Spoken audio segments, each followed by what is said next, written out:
let me be crystal in 2025. 2025. I'm going. Hi Taylor. If your name's not Taylor, my name is Azaria. I am a writer, a PhD in creative writing student. I live in Nebraska. It is very mid here and very red also. I would like to leave. At the end of every year, I set up my planner and spreadsheet and hope and pray that I will be successful in my writing projects and my writing endeavors in the next year. I try to document important deadlines, whether those are for workshops, for conferences, literary magazines, any prizes that I might be interested in submitting for. I also tend to make a kind of vague sketch of any projects that I know that I want to try to tackle within the year, and then a sort of vague time frame for when I want to be done with those projects or when I want to hit certain milestones in those projects. So first and foremost, I think we should go through my spreadsheet. So I'll show you the one from 2024 first. So first we'll start by looking at my 2024 spreadsheet so you can see what I did last year and I can tell you what I'm changing for 2025. I am really big on color coding.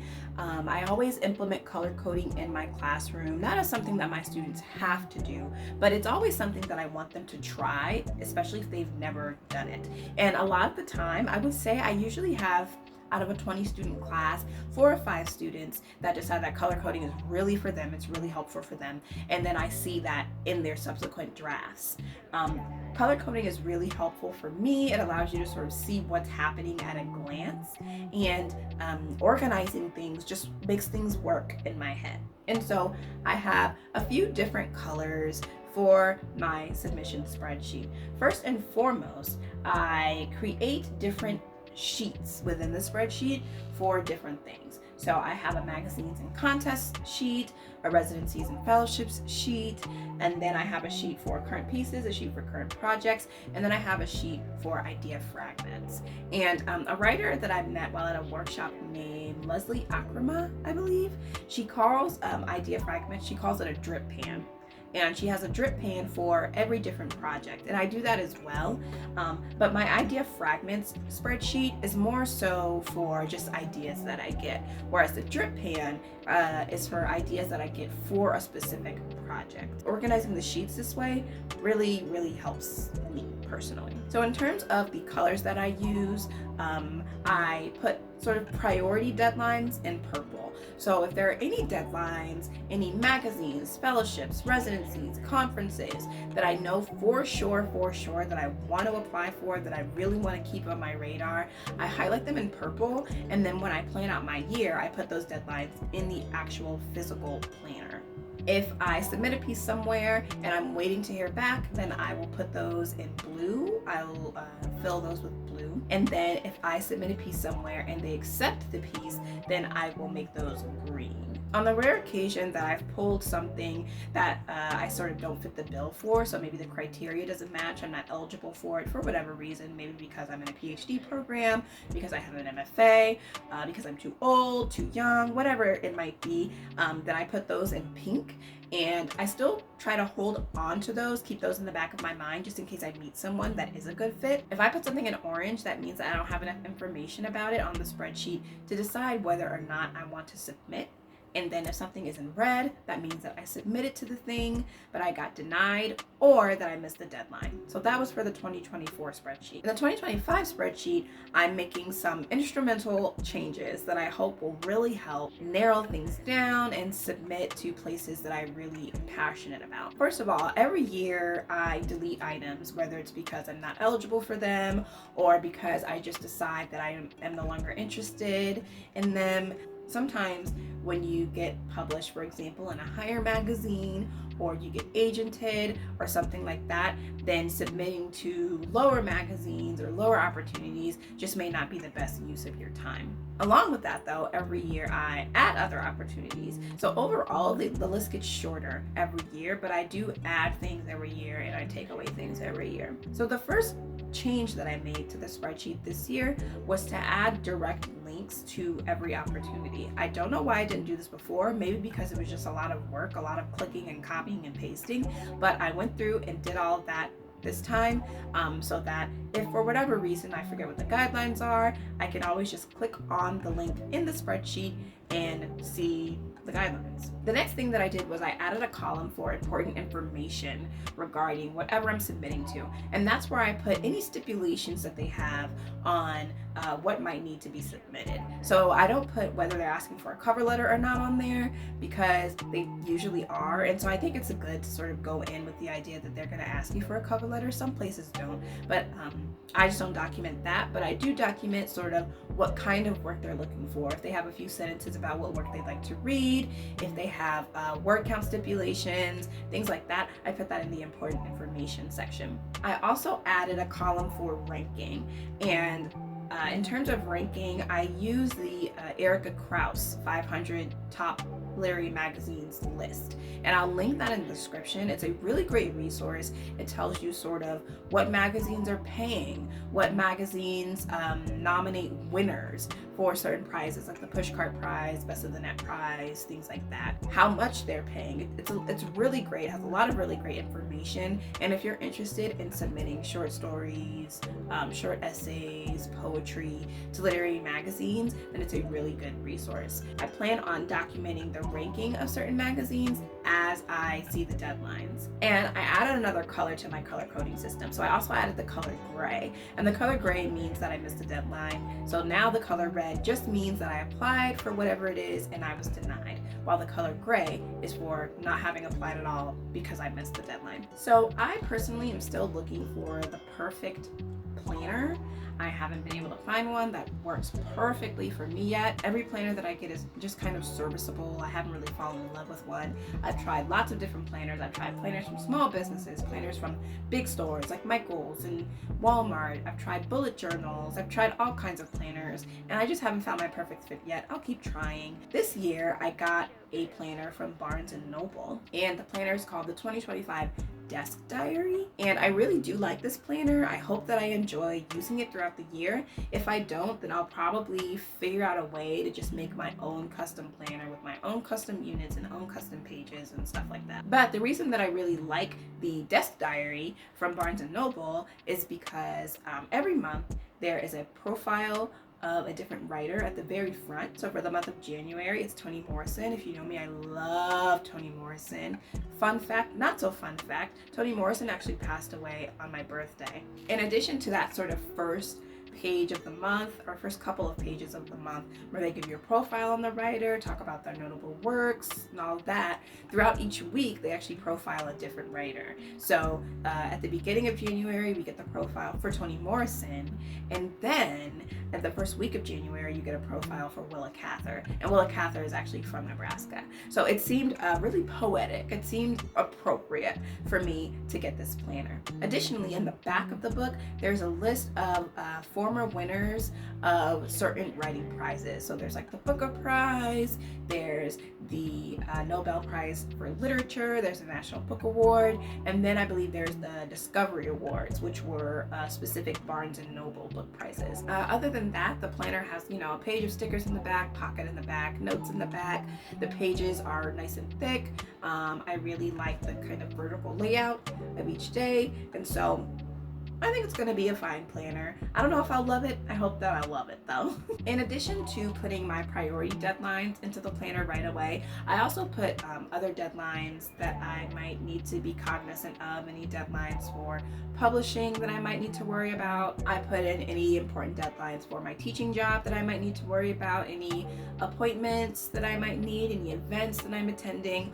All of those I put into the planner right away as well. And then, of course, I also have a color coding system for my actual planner. So I put writing deadlines in purple, and this is because every month, at the top of every month, I go back through my writing spreadsheet and I document anything that I think that I'll be able to actually submit to during the month. So I might have 20 opportunities listed for the month of January, but when I go through those at the top of January, I determine, okay, out of these 20, which ones am I actually going to apply for? Which magazines do I actually have something for? Because if you don't know, you kind of need to read literary magazines to understand the kind of tones and voices that they're going for, to see if you have anything to match. And so liking a literary magazine, writing down their deadlines doesn't guarantee that I'm going to submit to it. Same for residency applications, fellowship applications, things like that. I put any teaching deadlines in red because I need to meet those deadlines in order to make sure I get paid. I put any personal deadlines, appointments, events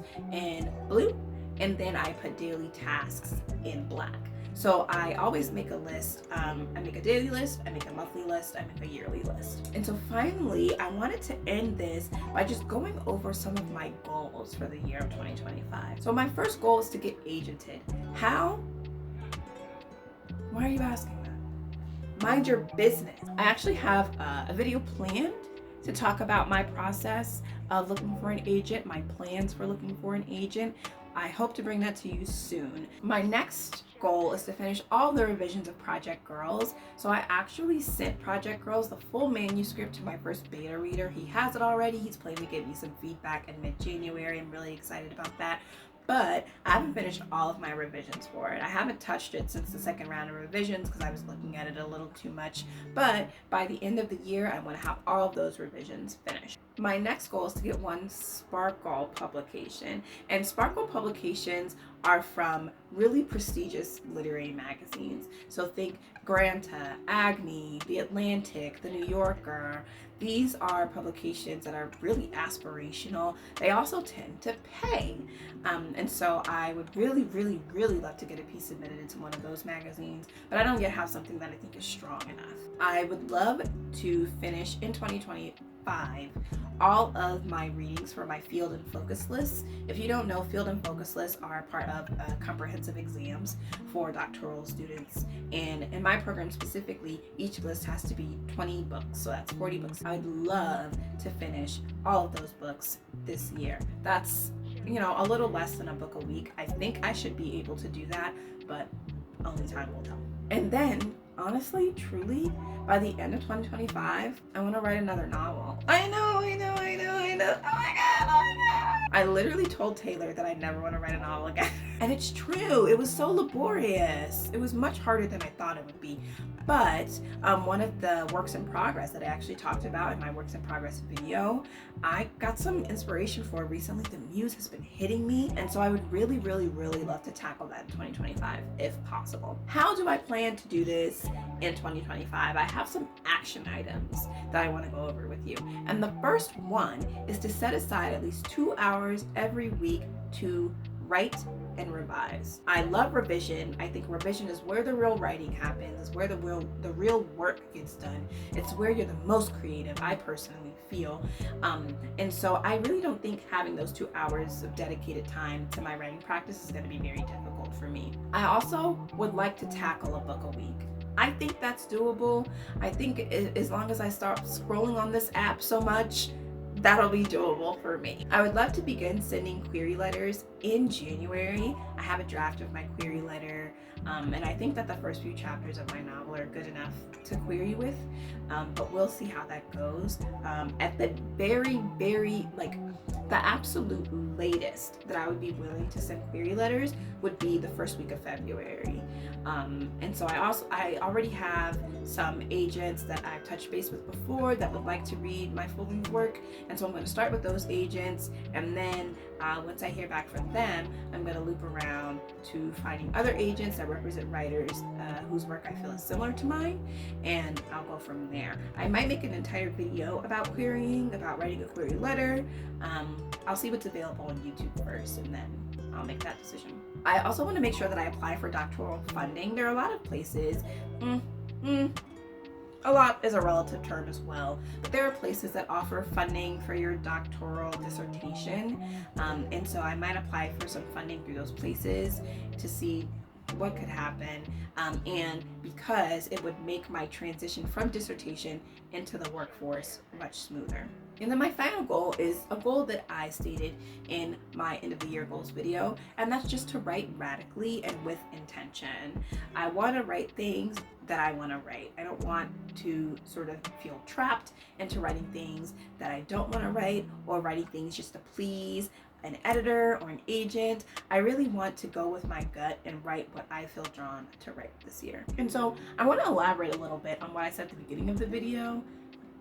This is not a new year, new me thing. I don't think that that's what I'm trying to get at here, that I'm reinventing myself this year, because I feel like you're a different version of yourself every day. I don't think you need to wait until the beginning of the year to reinvent yourself, or to set new goals, or to develop your work ethic a little bit. I just really want to narrow my focus this year, be really intentionally selective this year, and I think that is what's going to set 2025 apart for me. Is not only because I'm being more intentional, more selective, but because I'm actually coming into the year with a good bit of work that I can put out there, that I can be selective and intentional with. I think it's one thing to say that I'm going to be selective about where I'm sending my stories, and I only have 2 stories to send, whereas now I have honestly 2 full manuscripts. I have a chapbook almost that I'm going to send out, and then in addition to that, I have a chapbook that's being published in 2025. I have a story that's coming out in a great magazine in 2025, and so I feel like I'm starting 2025 on the right foot. And I think that as long as I sort of keep it up, keep writing with intention, I think 2025 is going to be a good year for my writing practice. Every year I try to think more about the writing that I do and the unique space that my writing occupies, and I try to narrow my scope a bit more. And so I'm really looking forward to 2025 and doing some fun writing projects, hopefully getting some publications, hopefully getting agented. But even if I don't get an agent, if I don't publish anything else, I just want to make sure that I'm writing the stuff that I want to write in 2025. What are your goals for the new year? How are you going to make this year a good one? Not necessarily different from last year. You don't have to feel the need to reinvent yourself, like I just said, but how are you going to do things for yourself this year? Let me know. Have a good day.